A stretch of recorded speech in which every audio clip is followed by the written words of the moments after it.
जैन साथियों, आज हम जीके और जीएस के अंतर्गत कुछ महत्वपूर्ण प्रश्न बताएंगे जो आगामी परीक्षाओं की दृष्टि से बहुत महत्वपूर्ण है। आप डेली सुबह मॉर्निंग में अपना टारगेट फिक्स करिए कि आज हमें इतना पढ़ना है, इतना तैयार करना हो, सारा दिन उस पर फोकस करिए।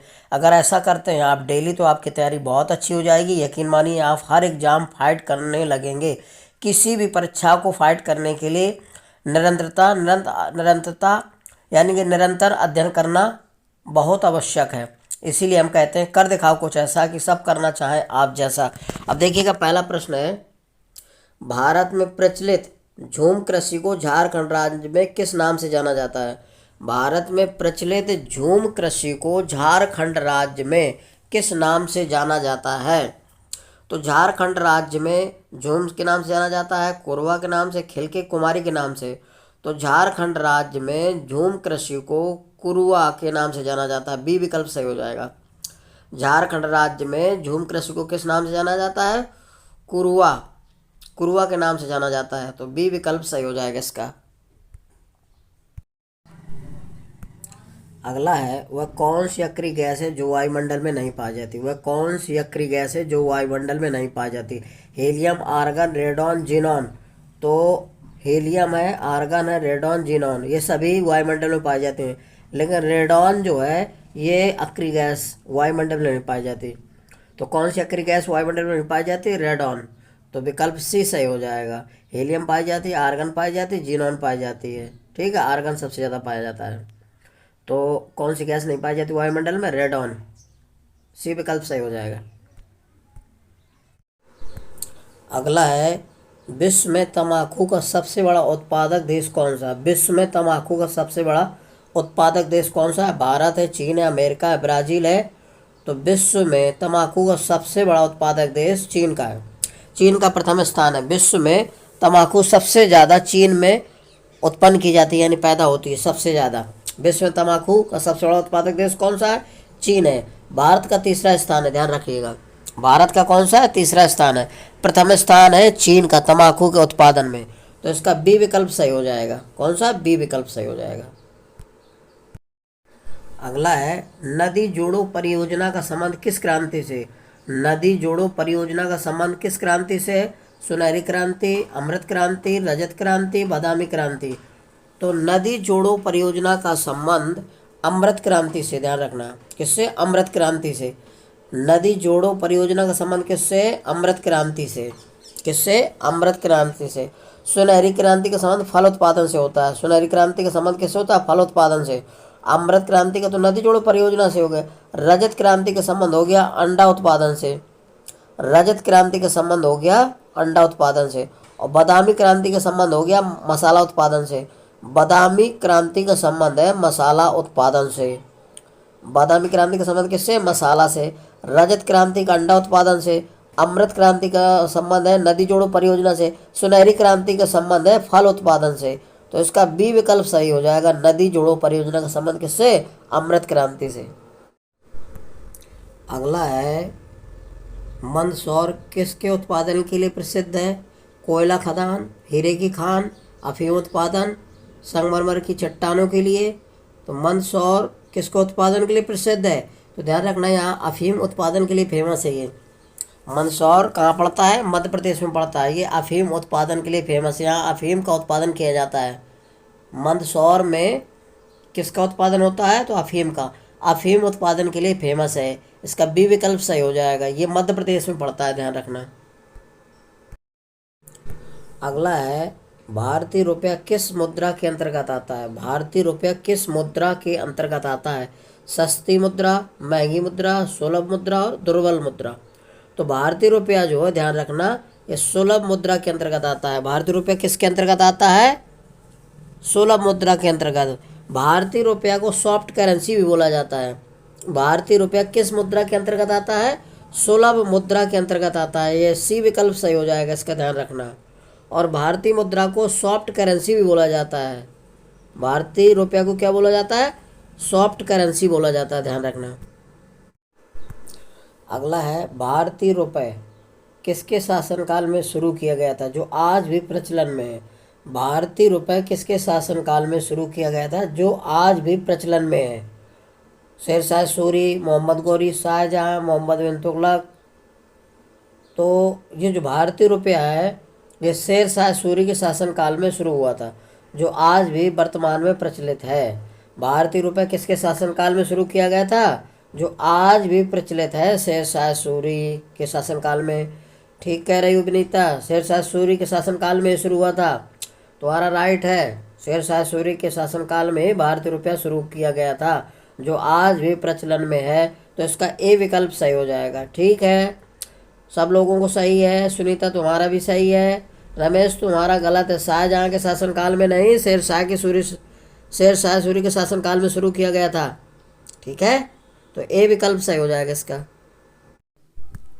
अगला है, किसमें शुद्ध रक्त का संचरण होता है? किसमें शुद्ध रक्त का संचरण होता है, यानी कि शुद्ध रक्त बहता है?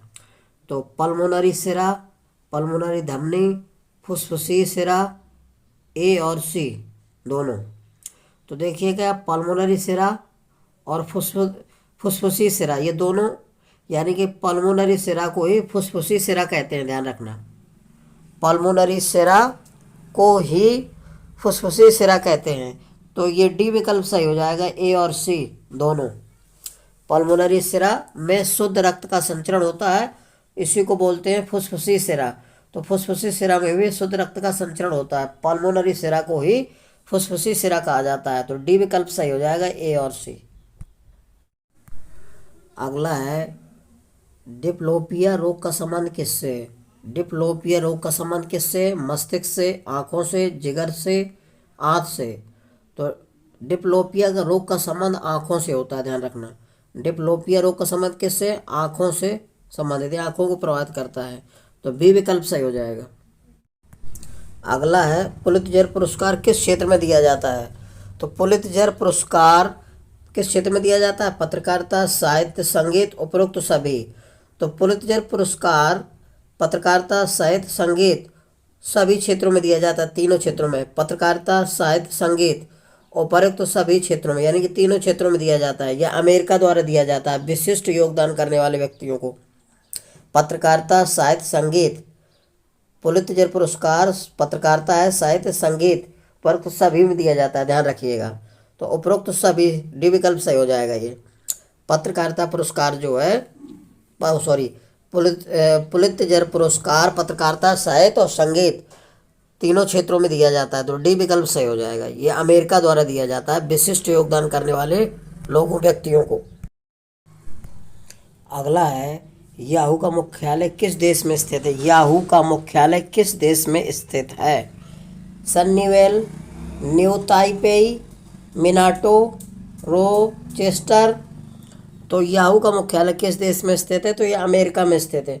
अमेरिका में एक शहर पड़ता है सन्नीवेल, पहला विकल्प सही हो जाएगा। सन्नीवेल अमेरिका में पड़ता है। तो याहू का मुख्यालय स्थित है कहाँ? सन्नीवेल में, पहला विकल्प सही हो जाएगा। पूछा जाता है याहू का मुख्यालय किस देश में स्थित है? तो अमेरिका, अमेरिका के एक शहर पड़ता है सन्नीवेल, वहाँ पर याहू का मुख्यालय स्थित है। तो पहला विकल्प सही हो जाएगा। अगला है, पहला यूरोपियन वाटर पोलो चैंपियनशिप कब खेला गया था? पहला यूरोपियन वाटर पोलो चैंपियनशिप कब खेला गया था? तो ये 1950, 1926, 1930, 1943। तो ये 1926 में खेला गया था। पहला यूरोपियन वाटर पोलो चैंपियनशिप कब खेला गया था? 1926 में। पहला यूरोपियन वाटर पोलो चैंपियनशिप कब खेला गया था? तो 1926 में, ध्यान रखिए। बी विकल्प सही हो जाएगा इसका। अगला है, सांख्य दर्शन से कौन से व्यक्ति संबंधित है? सांख्य दर्शन से कौन से व्यक्ति संबंधित हैं? महर्षि गौतम, महर्षि कपिल, महर्षि पतंजलि, गुरु नानक। तो कौन से संबंधित हैं? तो महर्षि कपिल संबंधित है। सांख्य दर्शन से कौन से व्यक्ति संबंधित हैं? सांख्य दर्शन की स्थापना किसने की थी? ये जनक कौन है? महर्षि कपिल। बी विकल्प सही हो जाएगा। सांख्य दर्शन से कौन से व्यक्ति संबंधित है? महर्षि कपिल। सांख्य दर्शन से कौन से व्यक्ति संबंधित हैं? तो महर्षि कपिल। ठीक है, ये इनके जनक हैं। बी विकल्प सही हो जाएगा। अगला है, भारत का नेपोलियन किसे कहा जाता है? भारत का नेपोलियन किसे कहा जाता है? स्कंदगुप्त को, समुद्रगुप्त को, विष्णुगुप्त को, अमीर खुसरो को। तो भारत का नेपोलियन समुद्रगुप्त को कहा जाता है। भारत का नेपोलियन किसे कहा जाता है? समुद्रगुप्त को।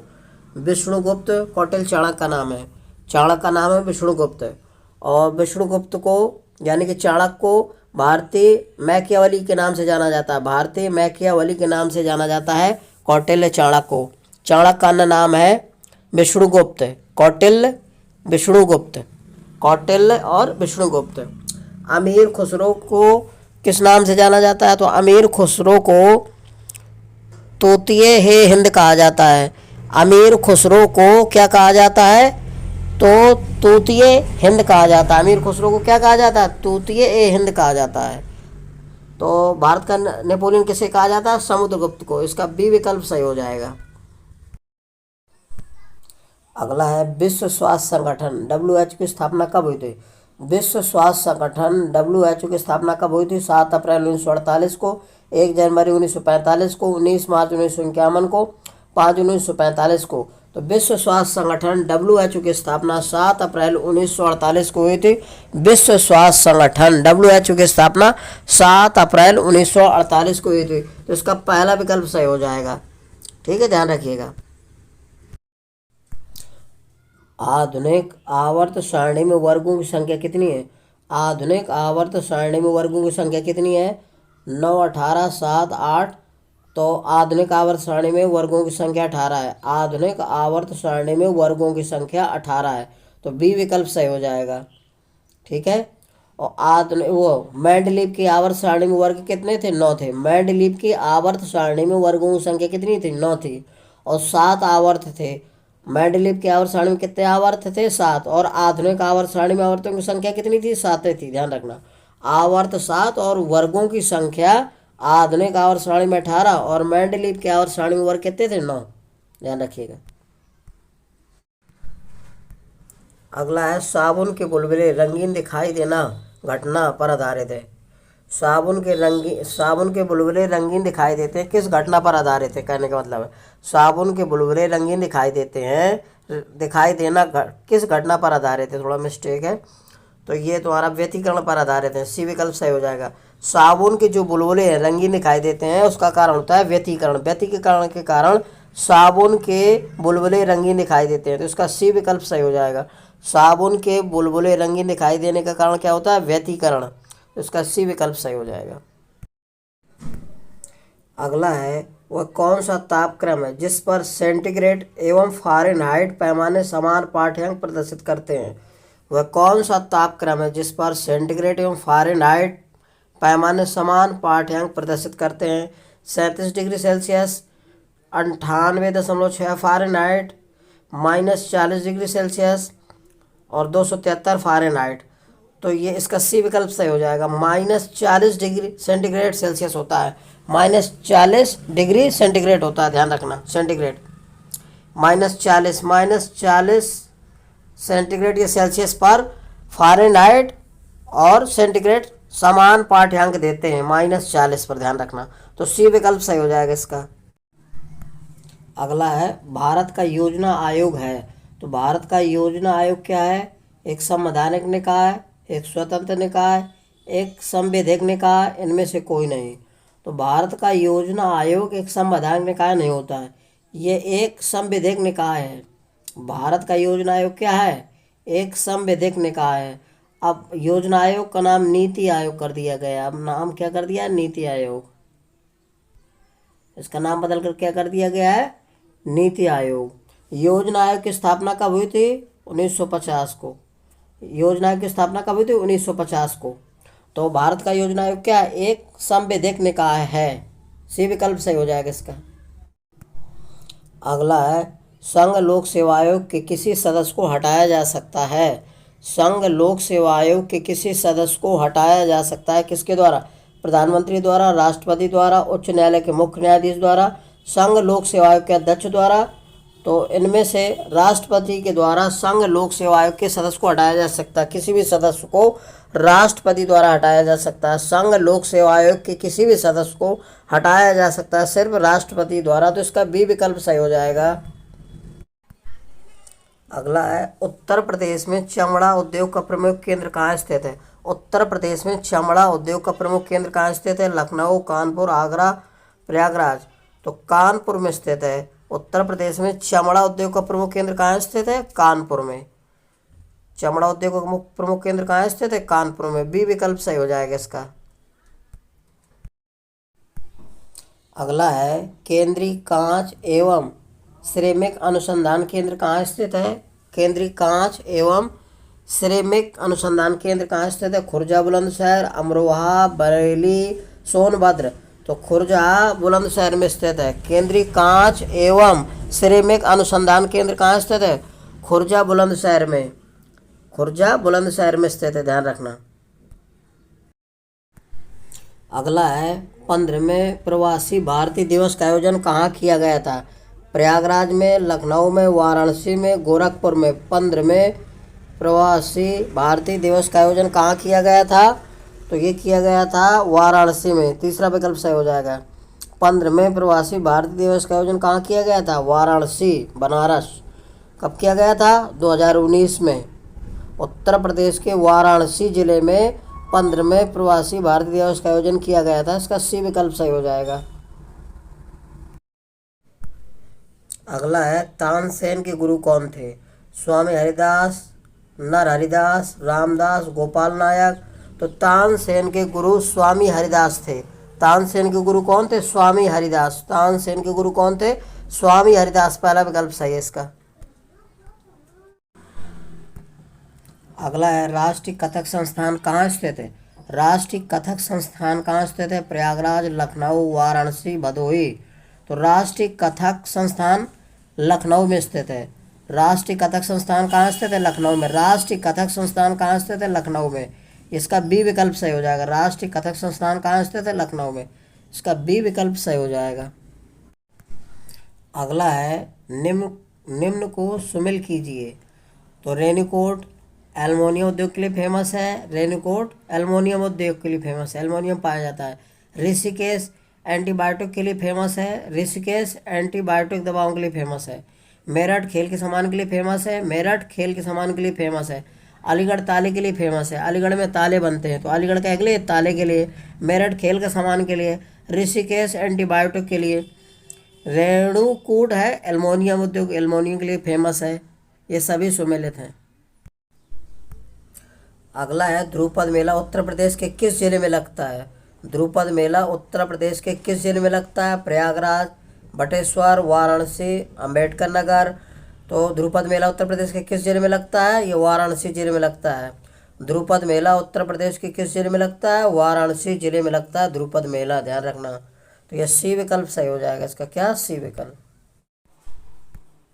अगला है भारत के नियंत्रक एवं महालेखक परीक्षक की नियुक्ति कौन करता है? प्रधानमंत्री, राष्ट्रपति, सर्वोच्च न्यायालय का मुख्य न्यायाधीश, वित्त मंत्री। भारत के नियंत्रक एवं महालेखक परीक्षक है, ये परीक्षा नहीं, परीक्षक की नियुक्ति कौन करता है? तो राष्ट्रपति करता है। भारत के नियंत्रक एवं महालेखक परीक्षक की नियुक्ति कौन करता है? राष्ट्रपति करता है। इसका बी विकल्प सही हो जाएगा। अगला है गुजरात में साबरमती आश्रम की स्थापना गांधी ने किस वर्ष की थी?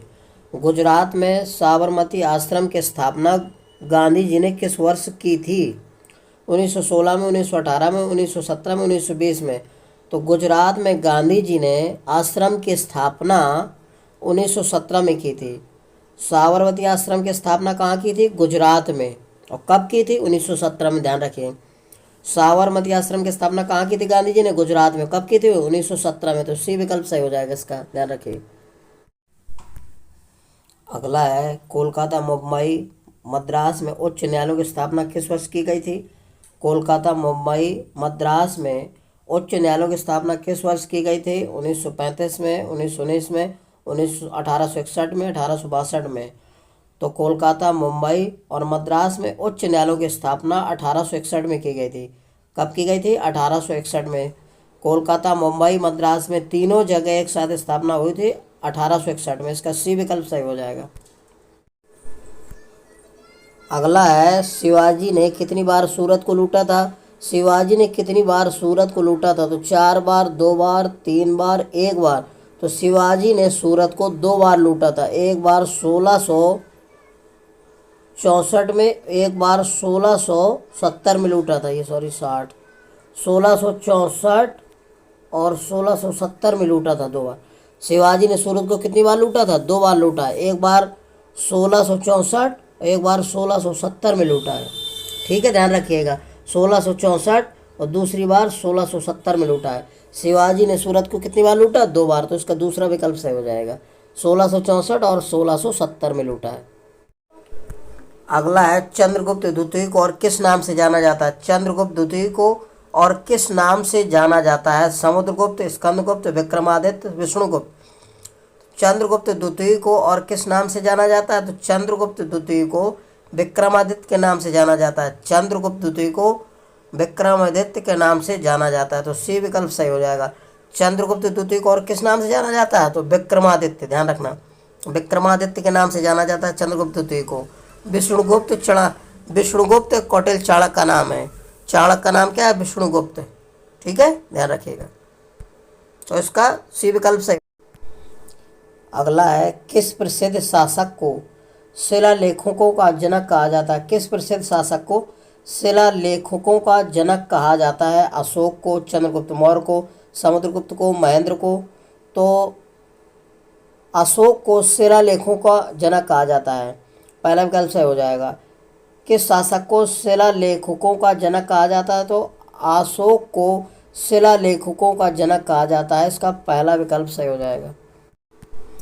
अगला है ओजोन परत कहाँ पाई जाती है? ओजोन परत कहाँ पाई जाती है? क्षोभ मंडल में, समताप मंडल में, आयन मंडल में, बहिर्मंडल या वायुमंडल है, ये गलत लिखा है,